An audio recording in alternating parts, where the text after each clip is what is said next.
Welcome to Taxonomy Tuesday. It's December now, and hopefully people are still having things to find. Uh, we help each other identify these finds and discuss what they are and maybe why they are. And I know Shihang sent a few in, and Dave sent some in. Does anyone have any that they'd like to share from their machine first?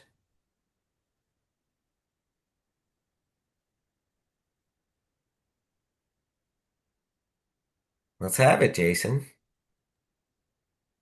All right, start us off as the season is winding down for most of you guys. It's just getting started for us lichen folks.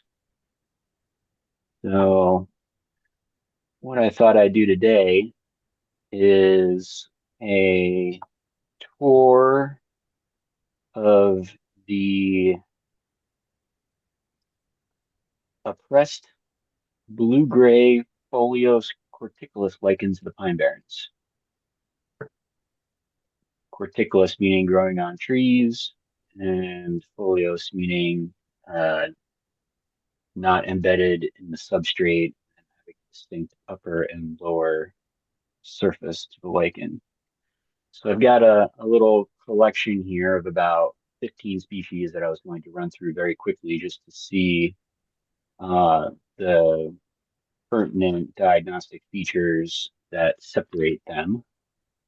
And I'm going to put all of their names in the chat right off the bat so that Chris doesn't have to type them all in at once.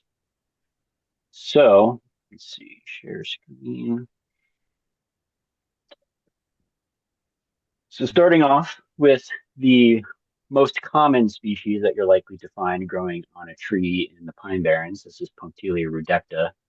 And the most important feature for this one is the white specks that you see on the surface of the lichen. And these are called pseudocyphellae, and they're essentially breaks in the upper blue-gray cortex, revealing the inner medulla underneath it. Um, and you can see if you look closely, it's got these long finger-like projections called isidia coming out. These are asexual reproductive structures that break off and establish a new lichen. But they're kind of long and slender. They're longer than they are wide, so we call them isidia. And this is probably the most common species that you'll see in the Pine Barrens in this group of lichens. Similar to that species is Punctelia caseana, which you can see still has pseudocyphellae, these tiny little pinpricks in the cortex. But instead of having isidia, it has these rounded mounds uh, called soralia, which, if you look even closer, have clusters of soredia, which are granular asexual reproductive structures similar to isidia, but they're not finger-like. They're more granular. So um, blue gray on bark has the pseudocyphellae, uh, but sorediate instead of isidiate. Third, we have Parmelia squarrosa, which looks similar, except the shape of the lobes. The lobes are narrower and they're almost kind of squared off. And you can see it's got isidia, similar to, um, and you can see also how, see if I can zoom in on this picture a little bit. Instead of having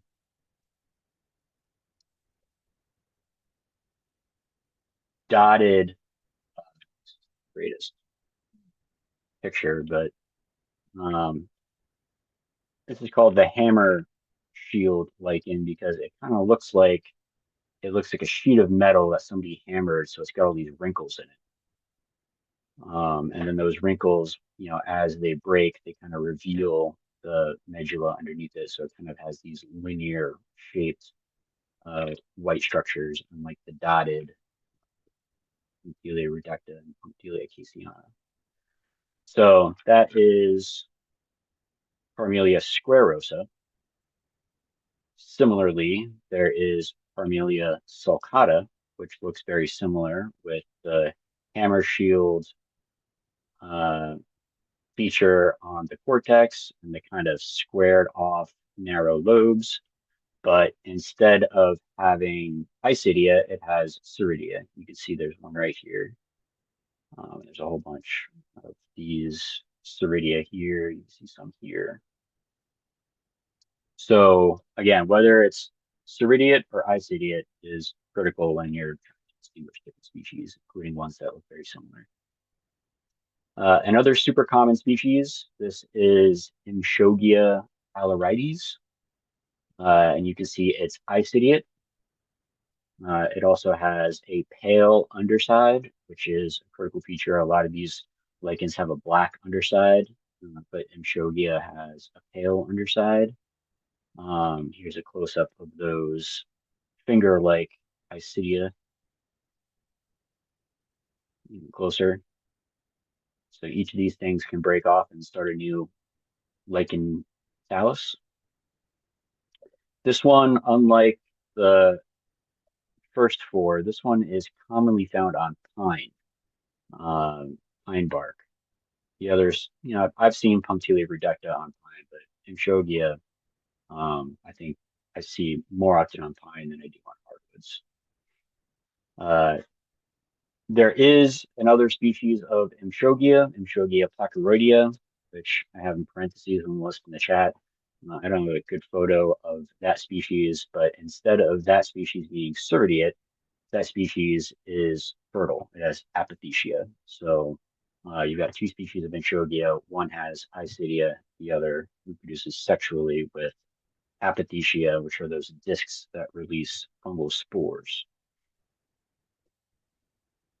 Next up, we've got a series of species in the genus Hypotrachyna. This is Hypotrachyna minarum. You can see the lobes are much narrower. You can see it's super appressed to the bark. And you can see this species is isidiate.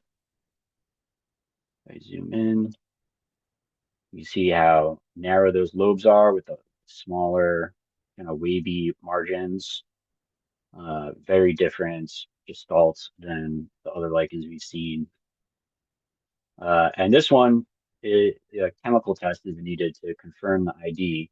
If you break away the cortex to reveal the white medulla underneath it, and you hit it with some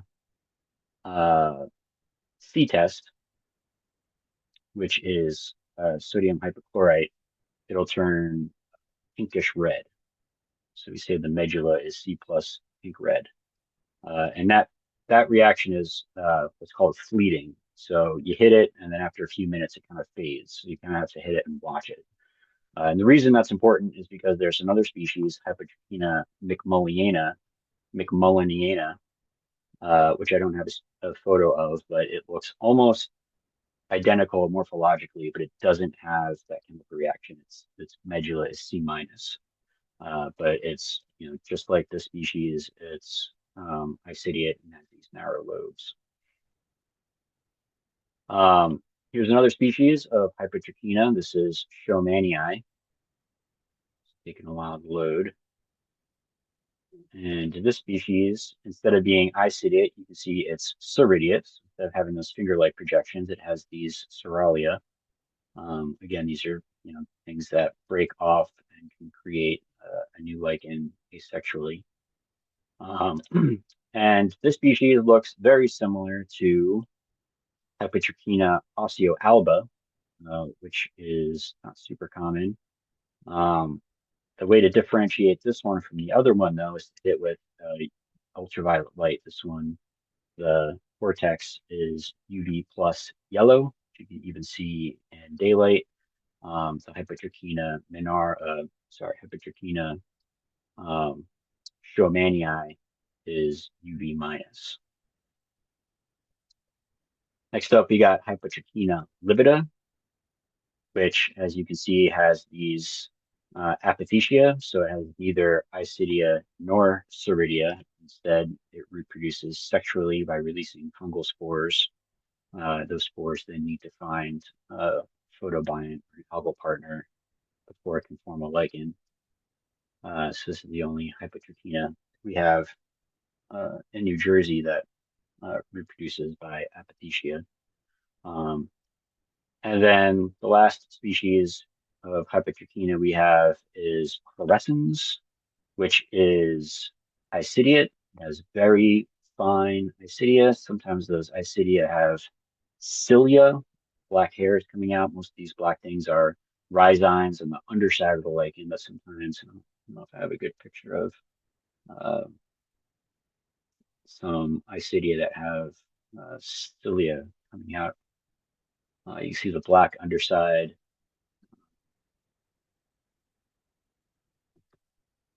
And this one just looks, it can be oppressed. This one is not as oppressed as other lichens we've seen, but you can just see how small and diminutive it is, and how excessively isidiate it is. This is not super common in barrens, but um, it's worth mentioning because it is a Hypotrachyna. Next up, we've got Pyxine sorediata. As the name suggests, it's a sorediate pyxine. As you can see, also the margins look kind of distinct. I think the margins kind of look wavy and overlapping. Um, they don't have those sharp lobes, and they look just kind of elegant and neat. This is a species that it doesn't always grow in older growth forests or on older trees, but uh, it is often a pretty good older growth forest indicator, especially when coupled with other old growth indicator species. Um, and this individual certainly was in an older growth forest. Is also the size of the thals can be a good indicator of uh, forest age. And then we've got one other Pyxine subcinerea, which is also sorediate. Can grow to a pretty large size, but usually I see it smaller. You see these sorediae here. The margins look similar to Pyxine sorediata, but this one is UV plus yellow again, indicating that the lichen has an acid in it called lichens. That's the acid that reacts positively to UV and reflects yellow. The same acid, uh, lichens, in Pyxine subcinerea with Hypotrachyna, osseoalba. And this is a larger individual. Usually when I find Pyxine subcinerea, it's like just this little thing over here. And, I'm only able to find it because I hit the whole bark with UV light, and this jumps out as being reactive. So this is a pretty large individual for what I typically see in the Pine Barrens. Next up, Canoparmelia caroliniana. The This is an isidiate foliose lichen. The margins are pretty broad and rounded. You see they're not as narrow as some of the other lichens that we've seen. And they're almost, they look like, cartoon clouds. They're just perfectly rounded. Um, there is another species in New Jersey, Canoparmelia caroliniana, um, which is sorediate.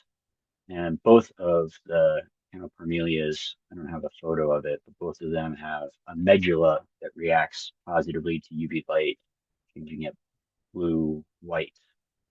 And you can scrape away the cortex to do that, but usually you can see there's natural breaks in the lichen that will react blue if you hit it with UV light, even during the day. And then last up, we've got Crespoa crozalsiana, which looks kind of similar to the Canoparmelia. It has that same broad lobe shape, very rounded edges, but it kind of has that hammer shield appearance to it. It looks very wrinkled. Uh, and this is not super common, uh, but you will find it here and there. A lot of these lichens, the best place to find them is on, like this one here, is on younger red maple, especially near wetlands, because they apparently like the smooth bark. I don't typically see a lot of these species on bark that has more texture. So, uh, quick run through a number of species, but I thought it was a nice subset that kind of gets you thinking about all of the different things to pay attention to when you're looking at any type of lichen. Does it have isidia? Does it have sorediata? Does it have apothecia? What is the surface of the lichen? What color is it? Does it have any macula or dots or lines? Is it crinkled? What's the underside color of the foliose lichen? What do the edges of the margin look like? All of these are critical features to pay attention to when you're trying to distinguish these things. And that's all I got. Man, that was a lot. It was amazing. Are there any other colors that some of these lichens fluoresce, or is yellow pretty much it? I'd say the most common fluorescent color is blue-white, which is usually the medulla. Only a handful of species will fluoresce UV yellow. There are a handful of species that will fluoresce orange. Um, and other than that, I don't know of any other UV plus reactions other than yellow, orange, and blue-white. Sometimes that can be kind of a stronger or more dull color, but typically those are the colors that you're going to get.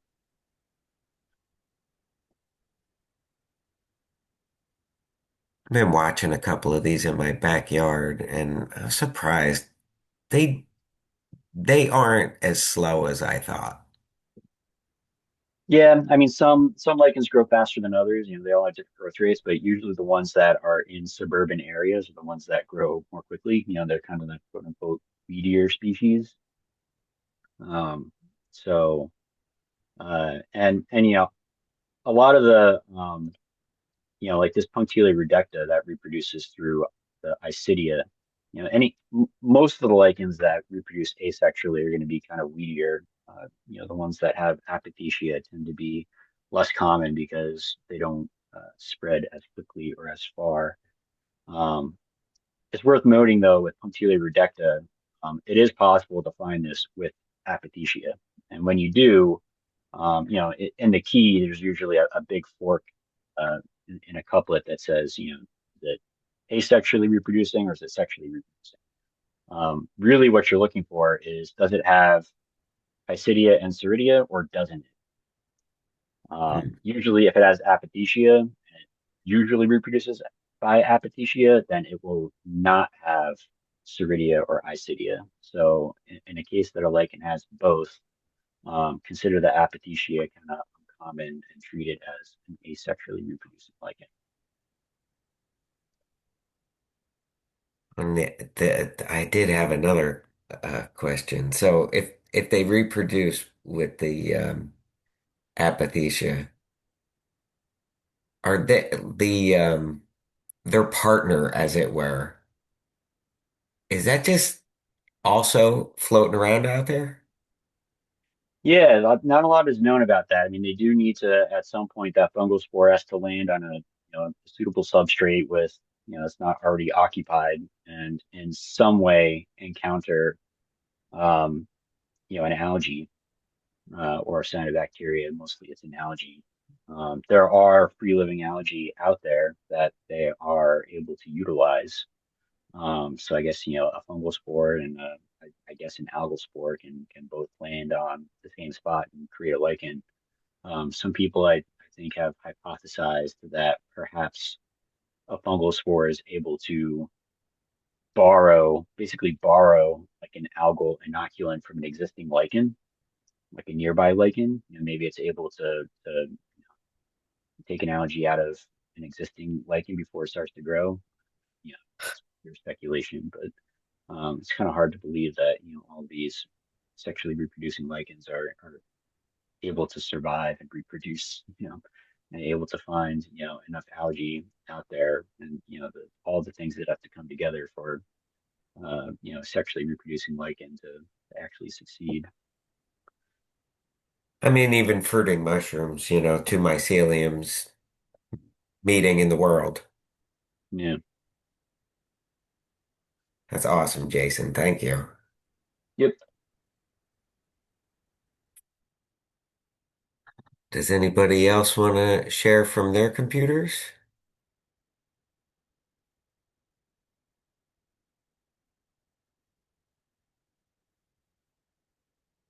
Is uh is Shihang here?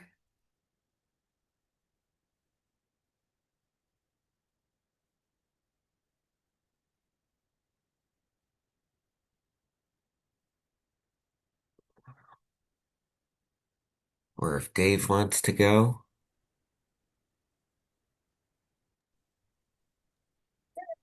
I can go. Shihang's here, but I can't really hear her. Yeah, I cannot mute myself. There you go. Oh, We whoa, heard whoa, you there then. she is. Okay, good. Go ahead. I'll go later. All right, let me grab.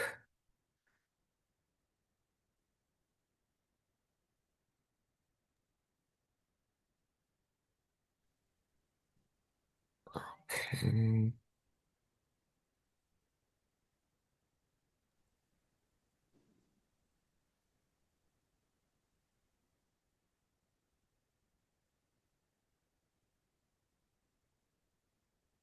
Oh, what happened?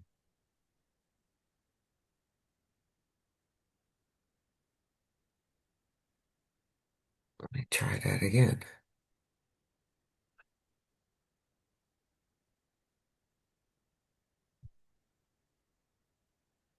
All right.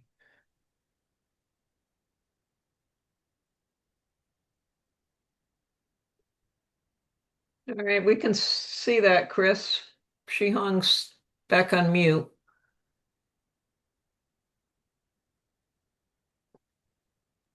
Oh, no, she can't unmute again. There she goes. Okay, so I saw this at the Stevens Park the day after Thanksgiving.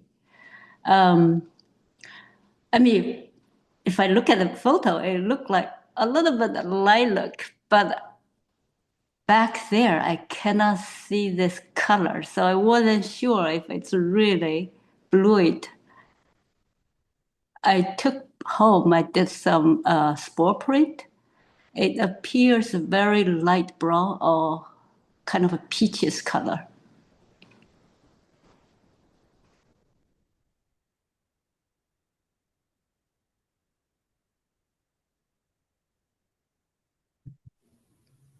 So actually, I have this two. There are two patches. One patch is still pretty young, in good shape. That's on the right side. It's in this link. In the next link is the other patch, which is very old. And I think they're same thing because the spore print looks same. So I think they're fluid. I brought it home, but I wasn't 100% sure. Yeah, this is the next link. Yeah.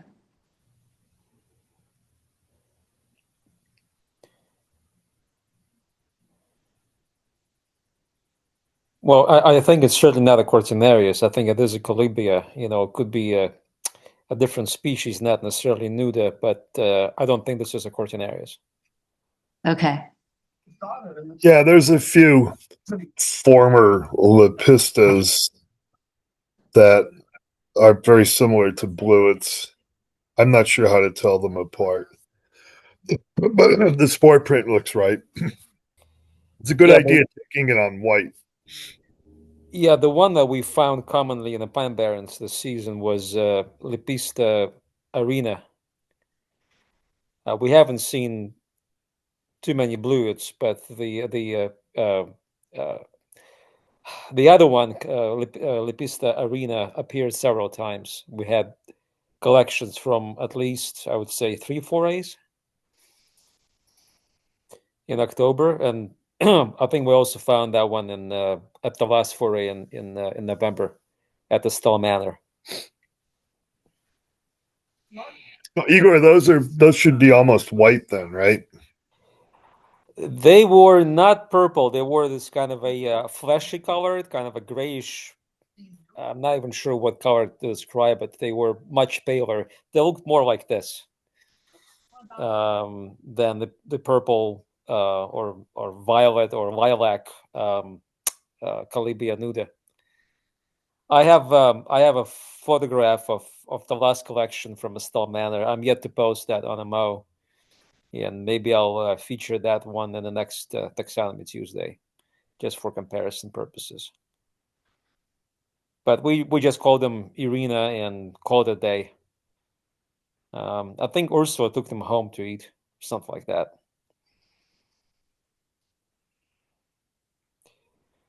Yeah. Yeah, they have the same edible qualities as bluets.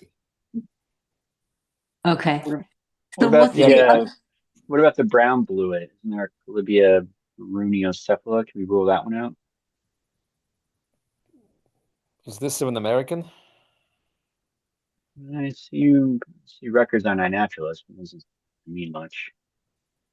What's the species name again, Jason? Runiocephala. Bruniocephala. Let me look this up. Yeah, I think I have found those in the past, but honestly, I'm not sure if it was any different than a regular bluet. The ones that I found, the Bruniocephala, were really large. It was a long time ago, also. Bruniocephala apparently is a West Coast species, and this is according to Wikipedia. And the edibility is listed as choice. I don't know if we have this in the East Coast. We might. Who knows?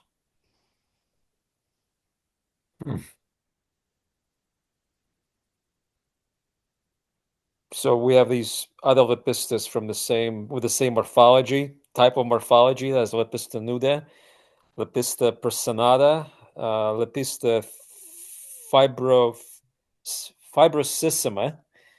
That's a mouthful. Too many S's. Lepista sordida is also there, but they don't list Lepista irina here for some reason. Maybe it's a Yeah, symbol. a lot of field guides used to call it Clatosabe arena.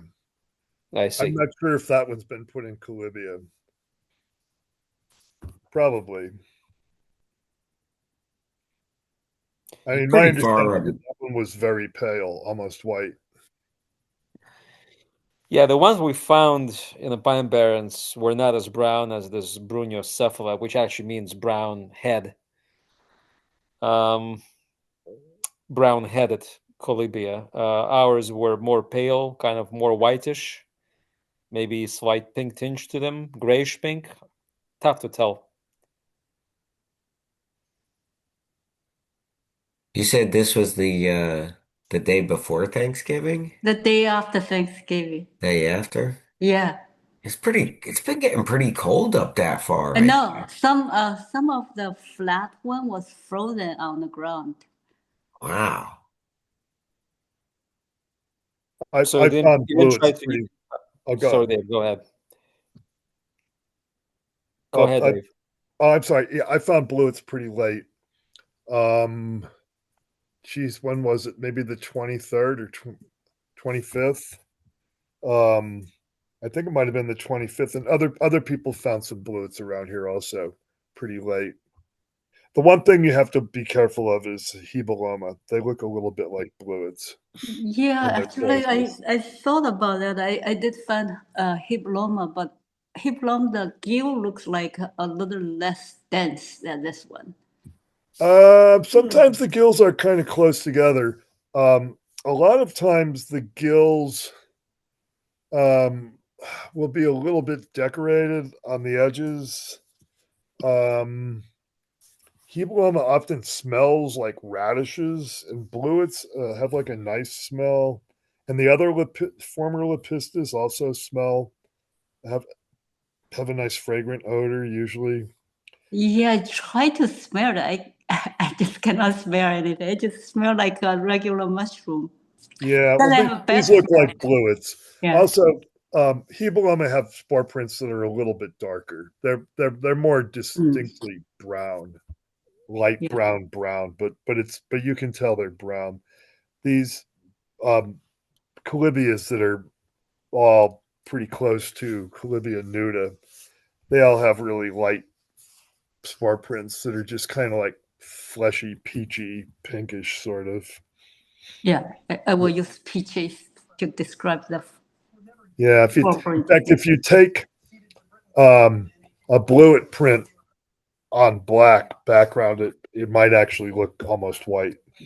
Ah, And okay. and Irina has even a paler print, in my experience. Yeah, in my experience, all these larger Collybias are much larger than Hibelomas. Hibelomas are fairly small mushrooms. They can be big. Well, Crestuliforme can be a pretty sizable mushroom, and then there's a few other species. Geez, I don't remember all the names, but ones that I sent to Henry Becker that were ID'd as different than Crestuliforme, where some of them were pretty big. You know, maybe over 3 inch diameters. hmm. Yeah, typically the ones I've seen um, lately, I mean, not this year, but in the last maybe whatever years, all the Hibelomas I found, they were quite small. I mean, they would be maybe tall but have small caps, or they would be very squat, but fairly small, like the one that I showed last time. Um, but you can see the caps here are sort of hygraphanous, which is fairly common for Collybias, for lepistus of this kind. Oh, right, that's a good trait. Yeah, the caps really fade. Sometimes you can see the two tone. Yeah, they're very naked, very glabrous, almost waxy. Um, and when it rains, they sort of become hygraphanous, like you saw in the previous picture.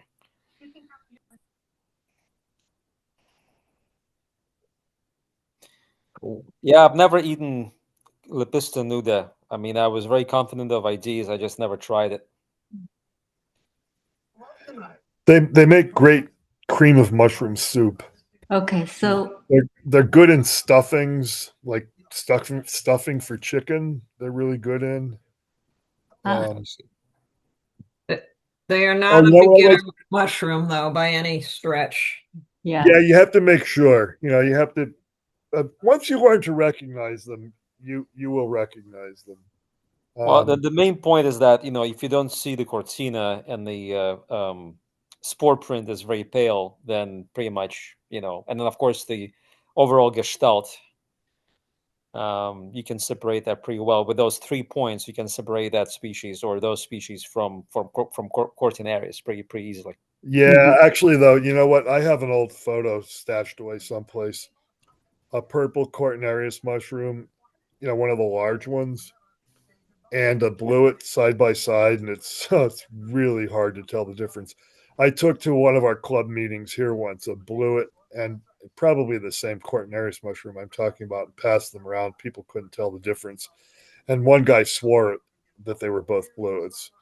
And I finally pointed out to him one of the things that you often will see on a Cortinarius, but not always.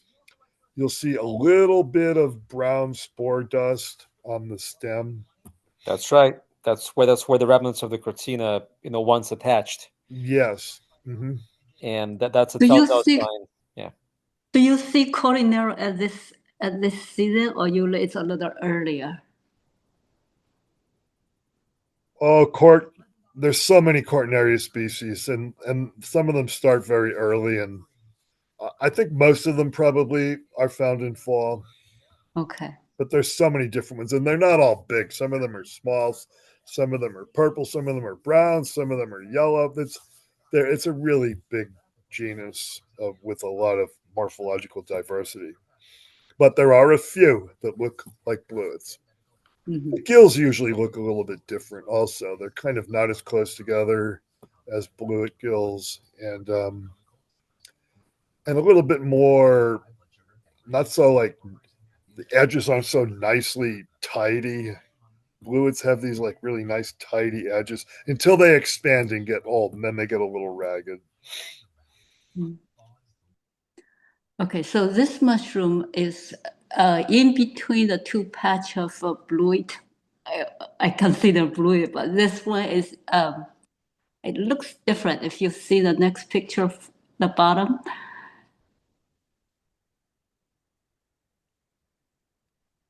So this is sideways, and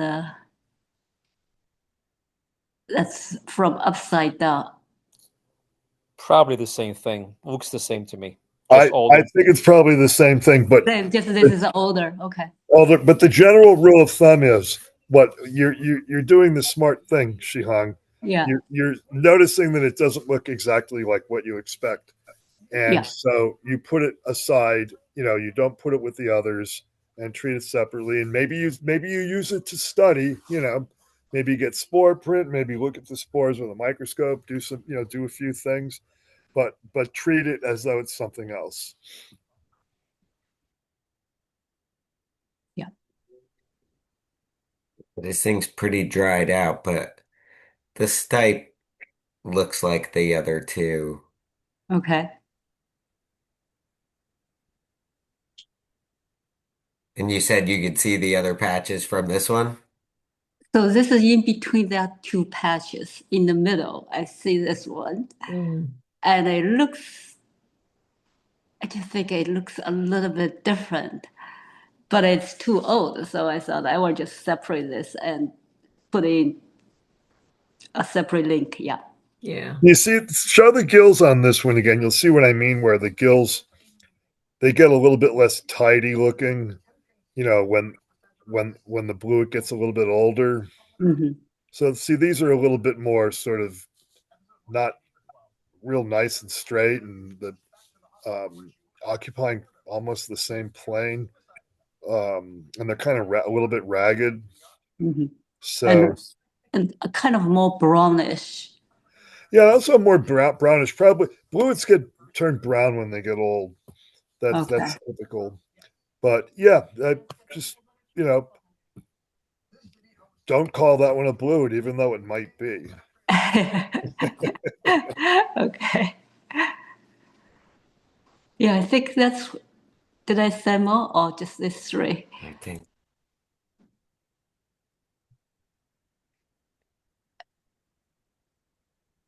Oh yeah, I also this is the day before Thanksgiving. I took a walk at Duke Farm and I saw the oyster mushroom. But the two patches are the same branch. One appears kind of greenish, the other one's whitish. So I wasn't sure if they belong to the same species. So this one appears kind of green. The other one appears kind of much paler. I imagine at this time of the year they're probably all Pleurotus ostrates. It is okay. Yeah, but that's the one that's usually gray. But even if there's some that are paler at this time of the year, that's the species that tends to become more dominant, and that's the best one to eat, by the way. And partly because in the fall there aren't as many insects to get into them. That's true, actually. Yeah. It's pretty clean if you see the bottom, no bug at all. Yeah, these are my favorite species of pleurotus for eating. They're all good. Well, maybe like Levis is not that great, but um, the other two that are typically ones that I eat are pulmonarius, which is pure white and grows in the summer, Mhm. and a thick fleshed one that's pretty pale, but not as gray as these we're seeing here are Populinus that only grows on poplar wood, but that's what I usually find in the spring. They're all good. They're All all right. very good. I'm digging this partial selfie as well. I Yeah, was who's just hiding behind those mushrooms there? Yeah, this is fun. because I cannot really bend down and say I will do the other way, but I have to take myself also. That's a pretty good idea, actually. You Yeah. can see the undersides pretty well. Yeah. So that's all I said. Nice, thank you.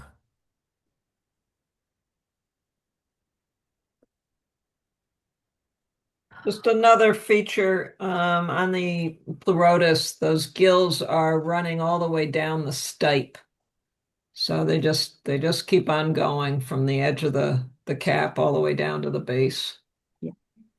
Yeah, that's sometimes pleurotus will have a short stalk, and pulmonarius is the one that usually does the summer one, the white one that you find in summer. A lot of times that has a short stalk, and sometimes the stalk is not completely lateral. It might be a little bit more centrally located, especially when growing from a downed log from the top surface of a downed log.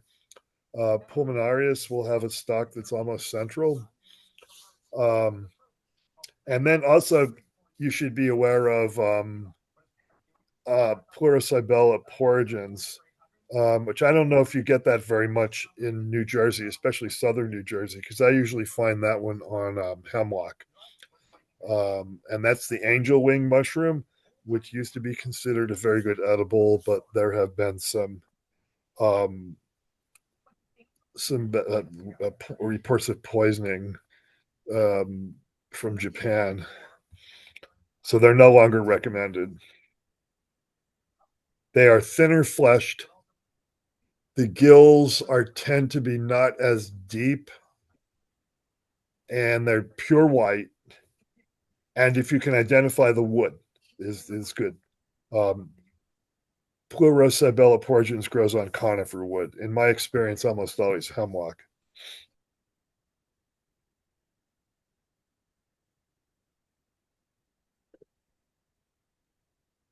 Good points.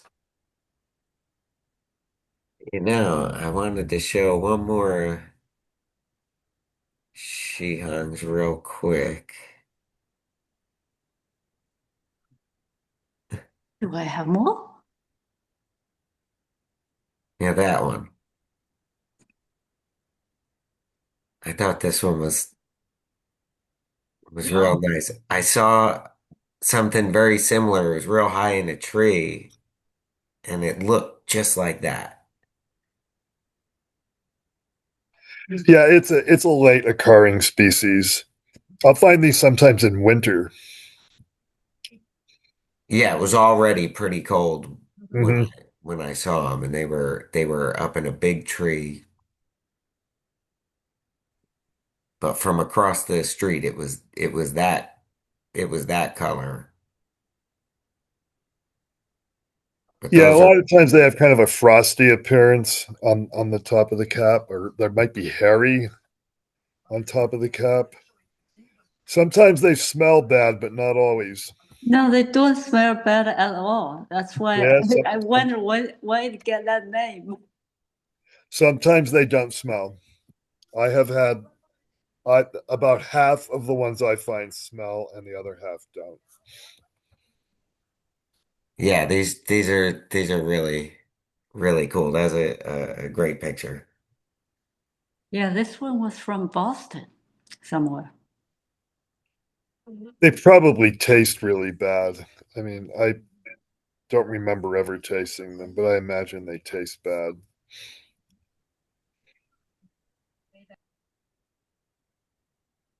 So does anybody else want to show anything from their screen? We got one more I can share, non-lichen. Go for it. So this year, hired my job. I hired an inventory, biodiversity inventory at one of our preserves, and one of the inventories was a spider inventory, and the person who did it had an incidental observation that I thought was pretty cool. So this is from back in August. But this is a slime mold growing on sphagnum.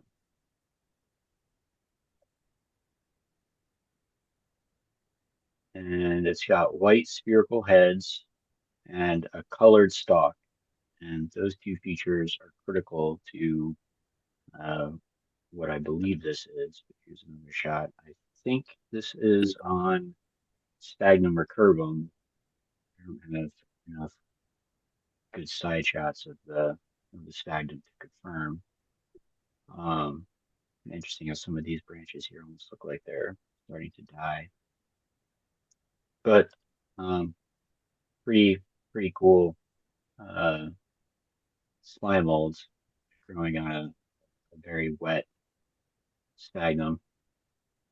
So I think what this is Didymium iridis, which again has that white spherical pitula and the colored stalk. You can see a lot of things that have a white head either don't have a spherical head or have a black or pale stalk. And I think the only other record of this by naturalist is one of Emily's from 2 years ago uh, back in Jamesburg. So, Jason, pretty how cool. big is this? Looks so cute. Yeah, I mean, one of these sphagnums is probably an inch across. So, yeah, pretty tiny.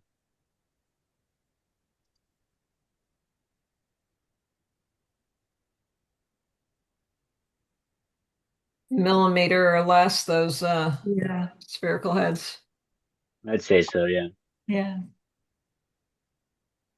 Yeah, I would not notice it. So small. Yeah, But when you blow up, it's really beautiful. yeah, yeah, it's really nice photo contest material. Yeah, are Yeah. you in it with that? Because I feel pretty beat now. No, no, maybe next year, but I just found this observation when I was going through his results today. This was observed back in June. I just found it today on iNaturalist going through his results. So um, Yeah, that is a great photo. yeah. All right. Thank you.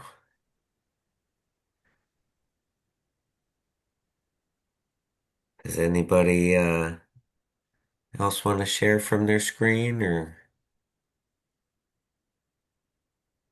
Dave want to go?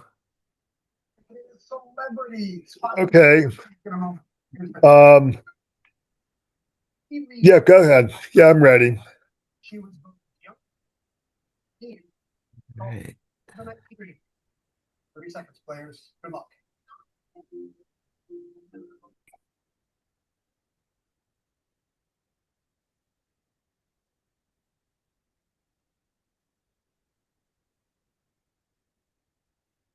Here we are. Yeah, I'm just waiting for the song to.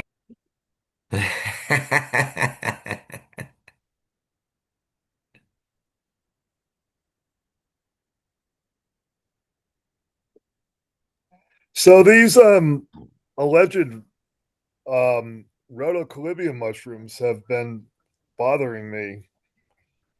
So there's these two species, Rhodocolybia butteracea and Rhodocolybia, I think it's lentinoides. Let me look that up. But the problem is, I really can't find. I haven't. I mean, some of these are probably that I've been finding are probably Rhodoclibia butteracea, but the spores are never as long as they're supposed to be. Although, if you look on Roy Howling's Collybia website, because these things used to be Collybia, um, oh, that's right, he does have the spore lengths of butteracea are longer than the others. But the other thing is, the spores are supposed to be partly dextrinoid,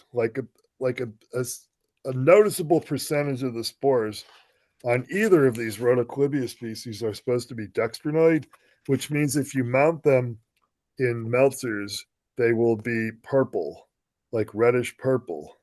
So let's see, is this the one that we're dextrinoid? You don't see it here in this photo because this is my microscope that doesn't reproduce color very well. So is there another spore photo here? Because I took a photo through my, it might be the other, it might be, that's this one. So this is a photo taken through one eyepiece of my binocular scope. So I had to really like pump up the sharpness. So it's pretty highly edited, but that doesn't matter. The key feature is that you see how there are like purple spores intermixed with the other spores that you can't see very well because there's not enough color in them to produce enough definition. That's what you're supposed to see basically in either Rhodoclibia butteracea or Rhodoclibia, I think it's lentinoides. Let me look up that name. So this one here, this one, a significant percentage of the spores were dextrinoid, as you can see in that one photo. But most of what so-called of the alleged Rhodoclibia I've been finding this fall have not had any dextrinoid spores. So I paired another observation with this one. So there's two. See, there's two of them like side by side. So the other one is also what I think is probably a Rhodoclibia. Yeah, it's lentinoides is the other one. And this was a funny one because it was right on the ground. Usually I find these in pine needles. So I don't know. Maybe this is something else. I think it's a Rhodoclibia. The gills look right. See, they're kind of jagged. The edges are kind of jagged. That's a Rhodoclibia trait. I believe that either lentinoides or butteracea are going to have the irregular gill edges. These spores were not dextrinoid, not any of them. I didn't find any dextrinoid spores in a Meltzer's mount. So, um, so I'm just wondering, am I finding something else here other than Rhodoclibia? Maybe this is something else. I mean, it looks like Rhodoclibia to me. But I some of these I dried out, and I think I'll try to put at least one or two in for sequencing. So this seems like a group worth investigating. There's different sorts of reports on the spore morphologies for these things. Um, so, so I don't know. I just suspect that it might be a good idea to try to find out how much uh, species diversity might be in amongst these Rhodoclibias. Now, there's these other Rhodoclibias that look a lot different. The maculata types, those really you wouldn't confuse with these. The other observation, I was looking at the stipes on it. This one seems fairly round, but that one has like a big flat spot in it. And this one seems to be very flat. Oh, it's got a compression in it. You're right. So I don't know. Maybe this is something different. It looks like a Rhodocolibia to me, but it might be something else. Um, Also, the spore prints I've been getting, although I should take the print right on my board that's black and white strips because sometimes it's hard to tell a pale color when it's on a slide because there's that little bit of glass in between the spores and the medium that you're putting it up onto. But the spore prints have looked very pale. Maybe I'm not letting them get thick enough. Rhodoclibia should have, like, I don't know, they call it like a pinkish, pale pinkish print, which that would sound more like a bluet to me. These Rhodoclibia butteracea prints and the other species, Lentinoides, they tend to be kind of beige. I actually have some old photos of prints taken right on my striped board, and you can see they're very beige. But anyway, maybe worth investigating. I have some of these dried out.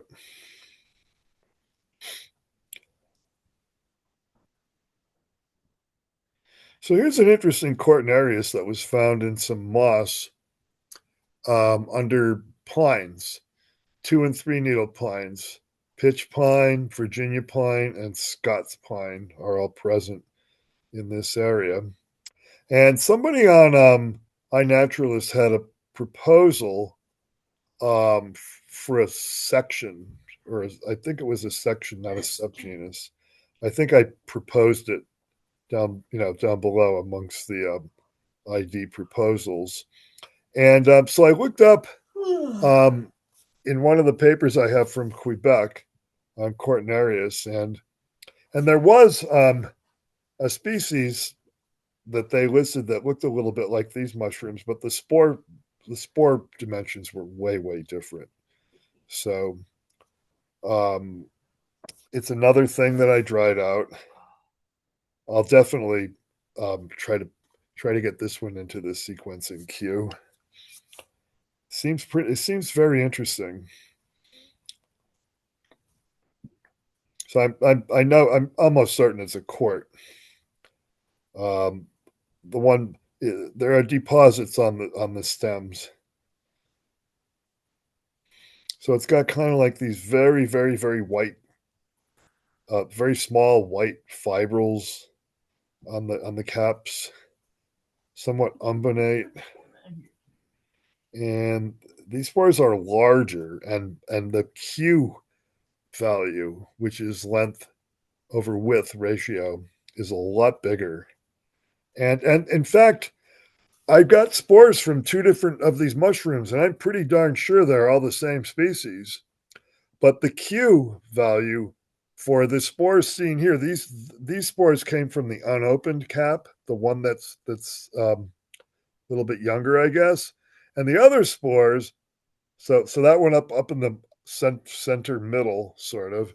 And the other spores came from one of these other more expanded caps, and the dimensions are really quite a bit different. I think these are the spores from the spread out cap, and I think these spores are it doesn't say in the photo because it was imported from INAT, and they don't import the notes on the photo. These spores, I think, are only up to about 10 microns, maybe a little bit more. And the other spores from the unexpanded cap, those are longer. Those are over 10 microns, up to maybe 12 microns. Did I put this stuff in the notes? I should have. But the spores dropped by the It just says unexpanded longer cap and were narrow. longer or more. I didn't put any estimates for dimension, but you can see where they look different. I mean, even just without going through the trouble of trying to estimate dimensions, you can see that these have a different Q value than the other ones. They look thinner and longer. What's your hypothesis for why that might be? Well, the only thing I can come up with is in some types of mushrooms, the spore dimensions vary with how many basidia or how many sterigmata are on the basidium. So some species, this seems to be something that's more common in Mycena, where you'll have basidia with 2 sterigmata, and Basidia with 4. And the spores coming from the 4 attachments are smaller than the ones coming from the Basidium with 2 attachments. So that's the only idea I have here. But you would expect that idea, I don't put a lot of credence in, because you would expect, if that's the case, that there'd be sort of a mixture of the different spore dimensions. But the spore photos that I have here, one from an expanded cap and one from the unexpanded cap, they look pretty homogeneous on each photo. Now when you compare the 2 photos, they look different. So that's that. These spores are from the expanded cap. The next is from the expanded cap. I think probably the same cap, but maybe a different area. And actually, a few of these are a little bit elongated looking. So maybe that is the idea. These are from the cap that's not expanded, but they all look thin and long. Okay, another thing that could be happening that would cause spores to look thinner is some spores have like really, it's really an ordered triplet of dimensions, because depending upon how it's profiled, the width will look different. So, so you might have 2 different widths according to how the spore is observed when it's lying down in the mount. But that would not account for the longer length. So that's so I don't have any solid hypothesis here for why getting different looking spores. And I'm pretty sure these mushrooms are all the same species. They were growing in an area of less than 2 square feet.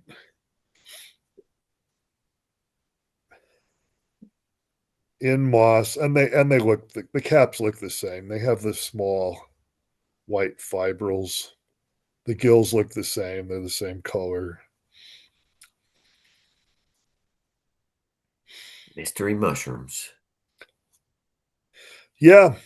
Well, they're quartz. I'm pretty sure Cortinarius is at least the right genus here, or at least some genus in the Cortinariaceae. But I think these are probably Cortinarias.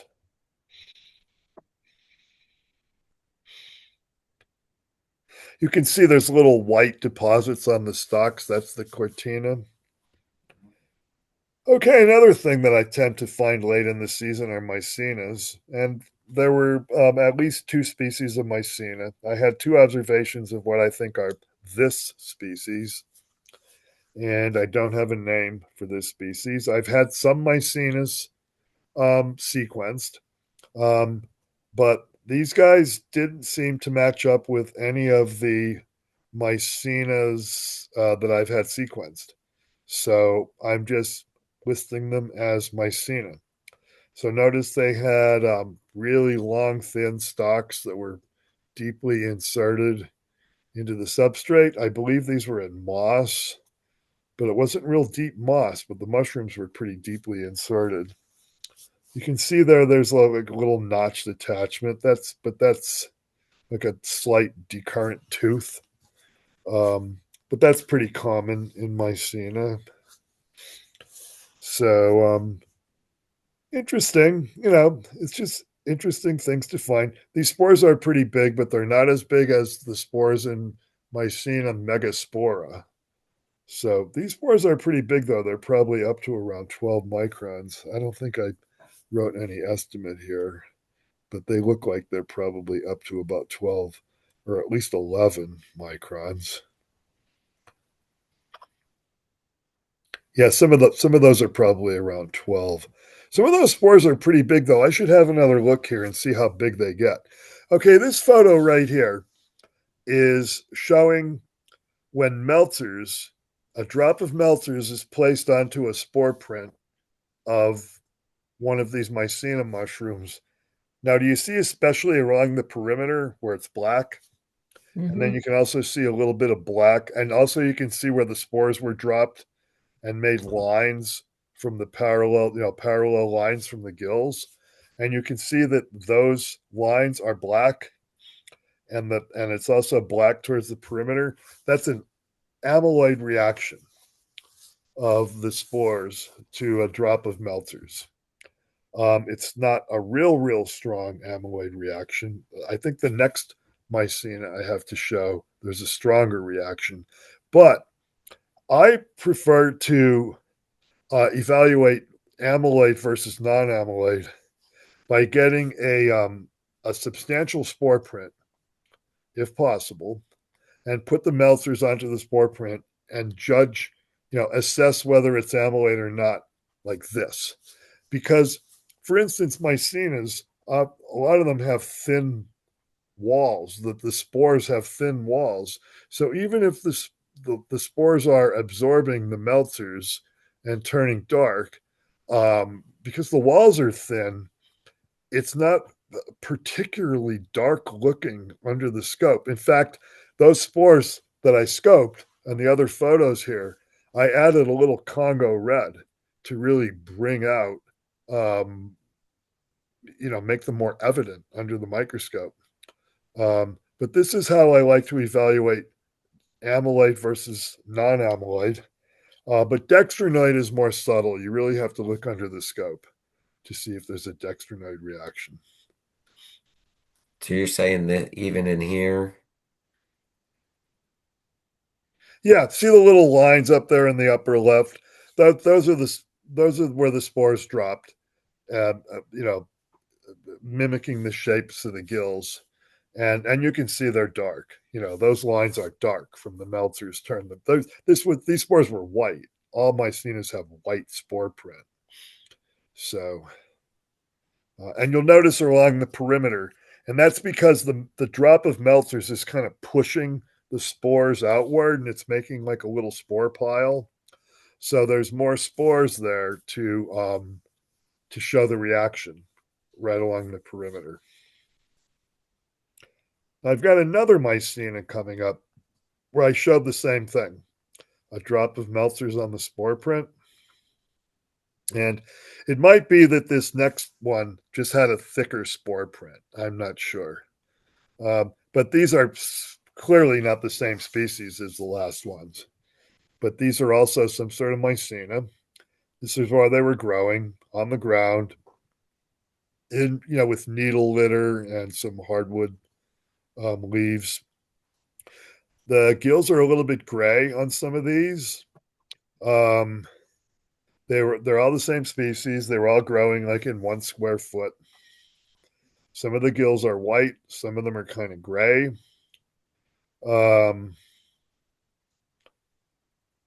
Some more mycenas, and this, by the way, is probably going to be it for me for a while. We have over 4 inches of snow on the ground here now, and it's pretty widespread. So I'll be doing things other than looking for mushrooms for a while, I guess. There's a nice shot of the gills. Notice the gill attachment is very similar to the last ones we saw. It's kind of a recessed notch and then a bit of a decurrent tooth. It's pretty common in mycena. Sometimes the gills will break away, though, which they call seceding. And I think a few of these probably are seceding, where it looks like they're not attached at all. These spores are a little shorter than the spores from those other. I have to look at those spores from the other one again and see exactly how big they get, because it looks like some of them might be pretty big, like maybe 14 microns. These are not. These spores are all. It looks like a few of them might be a little over 10 microns long, but they're not real big spores. But there's another photo here coming up. There it is again. There's a spore print. You can see the photo's not real well focused, but you can see where the spore print is from the mushroom. And you can see how dark. And by the way, the reason why the spore print looks dark is because the print is making a shadow. And it's on a microscope slide. So you're getting a little bit of a shadow coming, the light going through the microscope slide. But you can see how dark the reaction was here, with the Meltzers. It's pretty dark on these spores. So these spores are pretty strongly amyloid. Yeah, that's definitely a fairly big difference. Yeah, this one is more evident. Yep, I would say now maybe there were just more spores dropped from this mushroom. Because the more spores you have, the more, the stronger the reaction is going to look. But two species of Mycena. I made another collection of that first species. I'm pretty sure it's the same, but I only shared the one observation that both of them are on INAT and MO. So I have 3 Mycena observations from the 25th. And yes, the 20th, this was the day I found the bluets, actually. It was the 25th because it was the same location, more or less. Not under the pines, though. The bluets I found on a lawn under hemlock. They were growing right in the grass. So I think that's all that I have, and that's probably going to be it for what I'm going to have for a while. Unless we looked at old stuff. Oh, I guess that's it for them. Is that all? Oh That's yeah, all 5 of them, wasn't it? Yeah. it's all of them. Thank you, Yeah, that's Dave. it. That's Well, the snow will melt. yeah, the snow melt. I have a spot where I go and collect velvet foot, Flammulina veludipes. Um, when the snow melts, when it gets warm, I'll go get some of those. But it's supposed to stay cold for a while. So, and when I go to that spot, if it's a good enough thaw, after winter weather pretty much starts, then you have a thaw. I find other things too. I find like Scutolinia and Tubaria and Galerina and maybe a few other things. So yeah, maybe in a few weeks I'll have something else, but I'm not anticipating finding anything for next week because we're supposed to get down into the single digits here on at least one night. And with the snow on the ground, the snow it's gonna stay. So Dave, speaking of tubaria, I've got something that I can show, which I think is the tubaria for Faracea, but I'll let you comment. Yeah, did you get any microscopy on it? No, no. All right, let me I maybe I showed it last week. I forget. I think I may have showed last week some tubaria that were found at a foray, and I thought they were galerina at first. Um, and I thought they were galerina that lost their rings, but they ended up being tubaria. But I really wasn't sure until after I looked with the microscope. And here's what I'm talking about because these look like galerina marginata, don't you think? Except there's no ring. yeah, and they weren't on wood, right? They were on this dirt. They were going on dirt. Yeah, yep. Well, that's a sign that it's probably not Galerina marginata because that Right. is very rarely grows from buried wood. Tubaria often grows from buried wood. Oh, they're really hygrophanous, and these are really faded. So that's how tubaria gets when they're dried out. They get real pale on the caps. Yeah, I think these are tubaria. Tubaria furfuracea. I'm not sure how well understood Tubaria furfuracea is. Um, I put some Tubaria in like a year ago. I sent to Steve Russell because I found them during winter Myco blitz, and they turned out they were Tubaria, but they weren't the typical furfuracea. So that's what these look exactly like the ones that our member found at the foray a few weeks ago. Um, with the exception that the caps are more faded, but they look just like what was found. And I did microscopy on them, and the microscopy really pointed toward tubaria. So the spores, tubaria spores, furfuracea spores, at least, are Sometimes they're kind of a little compressed in the middle. They're not real big, under 10 microns usually. A lot of times they'll have one gutule, maybe even two. If you mount them in KOH, you might not even see them very well. Even on the spore print is yellow for Tubaria furfuaceae. It's like ochre or Oh, yellow. Yeah, okay. it's not rusty brown. It's not all that different from a Galerina print.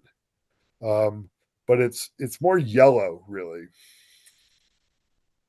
I think that's what these are. Okay. All right. Well, we ought to be able to find some if their ground isn't covered by snow, and now I'm motivated to try to get a spore print to see the yellow color. Yeah, yeah. See what you can get. And these continue to come out all during the winter when there's thaws. Yep. Yeah. Okay.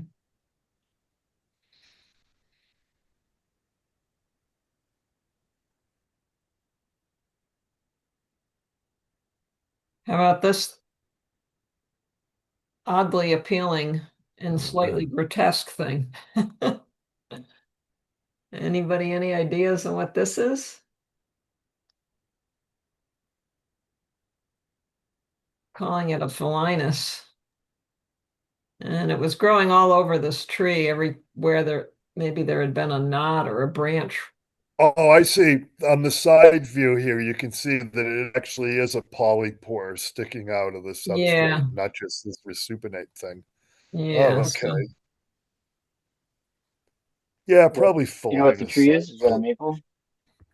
I think the tree was a maple. Oh, Not very not positive. kind of directional those pores are. Yeah, there's just like all this interesting texture going on here. It's very hard, of course.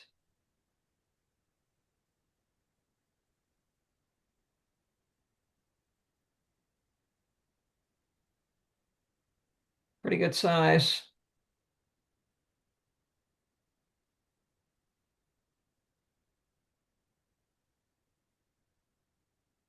Yeah, it's cool. It's like that blacker cap surface just kind of got lost. Yeah, yeah, something happened to it. Uh, Almost like it collapsed in on itself or something on this one, the bigger one. Yeah. Or maybe there's more of a hole there and it's been kind of filling it out. Yeah, that's another idea. Yeah. Yeah, I think it's some kind of where a branch or a knot hole, something. And yeah, there were just a lot of them all over this tree. This was like the biggest one. So anyway, I thought that was kind of interesting. That was a couple weeks ago. I think I saw it a little bit before Thanksgiving, maybe. Oh no, early November, actually, the 3rd. Okay, a month ago. And then here's something else that people can find. Xylobolus subpileatus, one of these crust-like things that gets a cap on it, a reflexive cap, little shelf. They're kind of cool. They're very white and hard underneath, but have these pretty caps, colorful caps. So is that typical for the cap thing to be zonate like that? I think so.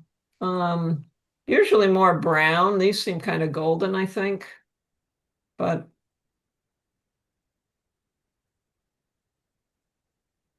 that's what they look like on the side. And they're a little bit hairy,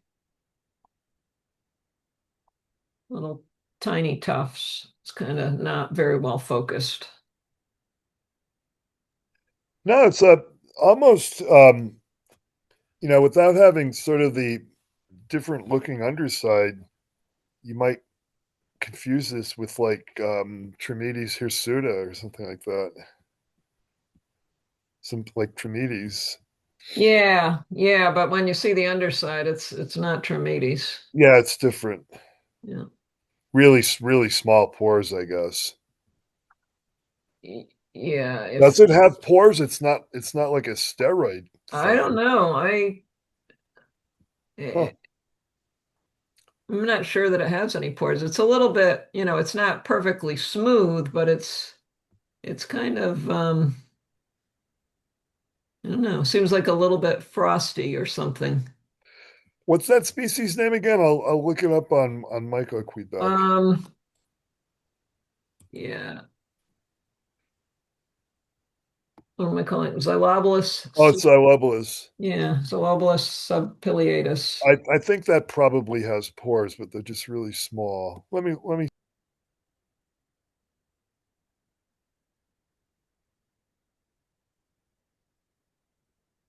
Yeah, I think I had a couple of different examples of it. Let me see. There's the other one. Oh, yeah, here's another one where it was darker, a little bit darker. Did they all keep like extending that under part that same way?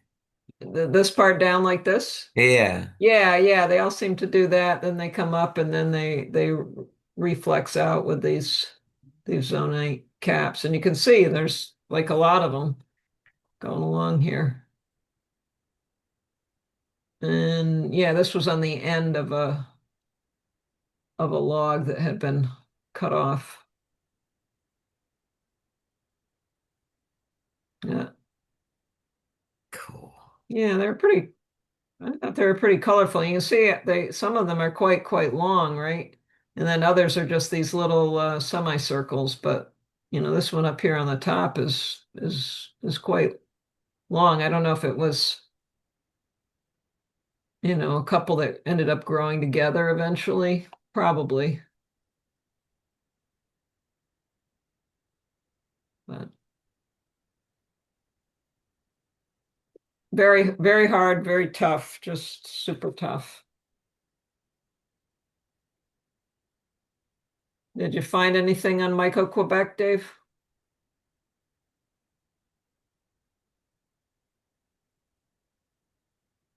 The species is not there, but so this is Xylobulus, right?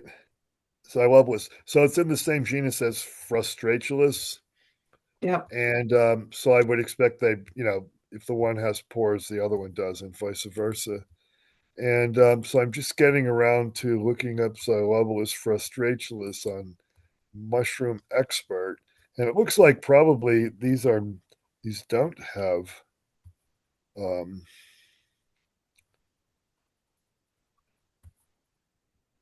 yeah, so these are in family ugh, family Steriaceae.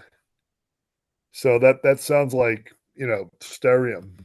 Darium, yeah. So No yeah, pores. so these are smooth. Okay, so Xylobulus frustratulus, there's no pores. I forgot what the case was, and apparently, so these guys have no pores. So that's smooth underneath. Mm-hmm. So interesting.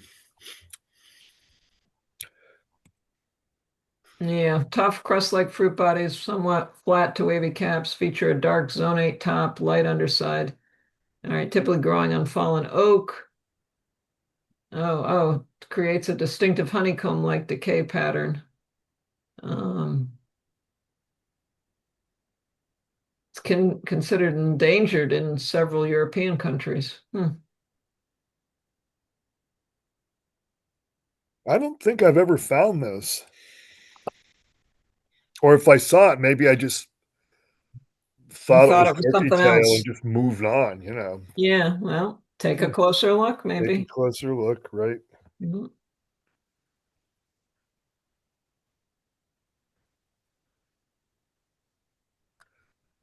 Yeah, what is it? Taxonomy. Yeah, Stereaceae. Okay. Hey, this is something you can find in the winter. Exactly. That's why I brought it up. Should be out there.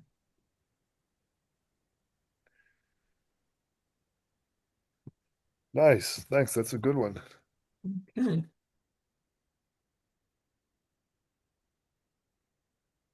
Cool. Thanks, Lila. You're welcome. Thanks for the help. Does anybody else have any?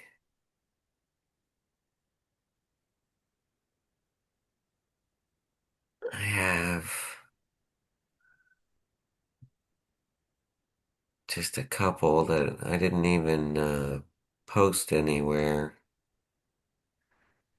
from Thanksgiving morning.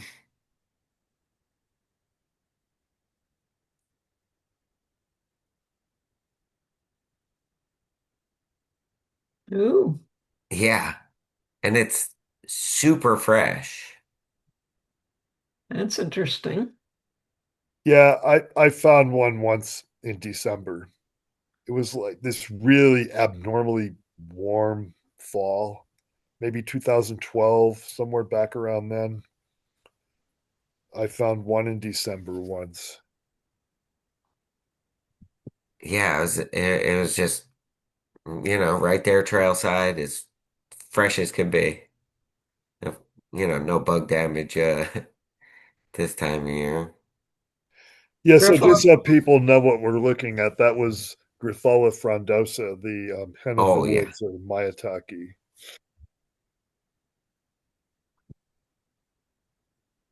And then there was a group Ooh, of these. beautiful. Nice. Were the stalks really sticky on those? A little bit, but I was the dog really wasn't cooperating with what I was trying to do here.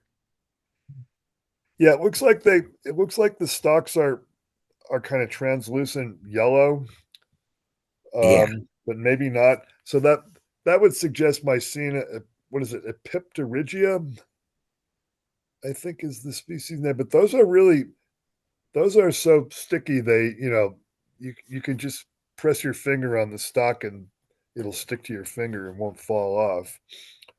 Uh, Yeah, good. Yeah, that one. Can you zoom in on that one? Yeah, that's a beautiful stipe there. Look at that. oh, yeah. that's actually pretty good because they all Yeah. had that too, that like little ruffle. Mm. Oh, right. Yeah, I'm not sure if that's a telltale trait or not. There's another one that grows in the fall that has a gray stalk and a greenish stipe, and that would be Griseo viridis, but these don't look like Griseo viridis, so I think they're probably Epipterygia. I think that's the way you say it. But that color is actually pretty true to what it was. Yeah, they have a really bright yellow stalk, the Epipterygia. But yeah, you could see there was even little tiny ones all over the place in this clumps of moss around the bottom of this one tree. And then, like 1 foot away from that, this sad looking russula. I didn't even want to flip it over. Just a little bit of red peeking through the leaves. It was, nice to see some stuff out there. Yeah, that's a mycorrhizal species. Whatever this russula is. So that's interesting because it's so late. Although those quaternarias I showed, those are mycorrhizal also. Were these under was this under oak? I'm sorry, on pine. I mean, I mean, there's a little bit of everything there. This was a at little bit of everything. Shark Yeah. River Park, where Okay. you have everything. I see the pine needles. Yeah, with almost anywhere in that park, you could turn around, touch an oak tree, a pine tree, and put your foot on a maple at almost any time. Dave, how do you spell that? Egyptologia or whatever. Oh, geez. Let me see. EP. I think it's I got Y. it. I You got it got, here. I'll put it in the chat. okay, thanks. Oh, it's I. The Oh Y's yeah, near Oh, the end. Okay. yeah. yeah. I got an observation of that I could share. No, Um, please. so this is from the Franklin Parker Preserve, November 9th. Oh, look how long Mm, those are. Let's see. So this is how I found it. It was kind of growing out from underneath this log. I managed to get my knife back there and cut off a nice chunk, and actually got it intact. You can wow. see Yeah, yeah, nice collection. how leggy it is. This is even better. You can see how it's Wow. attaching to the bark there, how yellow that stalk is. Um, and then something I didn't know about this species that Kiara was there with us. She posted this on her Facebook page, how if you break the stem and pull it Oh, away, it like the remnants of the gills and everything kind of just stay attached, and you could just dangle it. Which it's got to be fresh to do, but this is apparently something that the species uh, is is that is they known call for. that? Is that the same like pellicle? Like some of them have on the cap?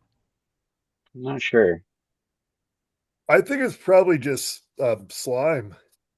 It Yeah, looks like it's extending down the stalk too. See where it like turns into a right. tube on the upper part of the photo? That's probably pulling off the stipe. Yeah, Yeah, so but they're sticky slimy. right. Epiprogera. Yeah. That's an So yeah, this awesome is the photo. same collection as this guy here. Um, so yeah, and I got one more I can share. Um, this is from a week ago. Uh, Agraphoropsis Aurantiaca, the false chanterelle, growing out of a well-rotted log in North Jersey. You can see the Oh, forkity fork. forking on the gills. Nice. Yeah, that's the best thing to get the photo of is the gills, because that's the thing that really nails this species. Or species, it might be a complex. It's probably a species complex. Yeah, I think that's the prevailing belief right now. Yeah, repeated forks, like chanterelles. That's why these are false chanterelles. It's because of not only the cap color, which is somewhat similar to chanterelle, but this feature. yeah. There's a one, yeah, at least three. Let's see, one, two, three forks. Yeah. Same gill. Mm-hmm. Yeah. All right. It's a, the first time I ever seen this was this year, and they were so orange. There were a lot of them up my way this year, mostly under white pine trees, and they're a saprobe. I guess they're probably um, saprobic on the pine needles. Also on wood, like Jason's, like yours were on wood. Yeah, well rotted wood.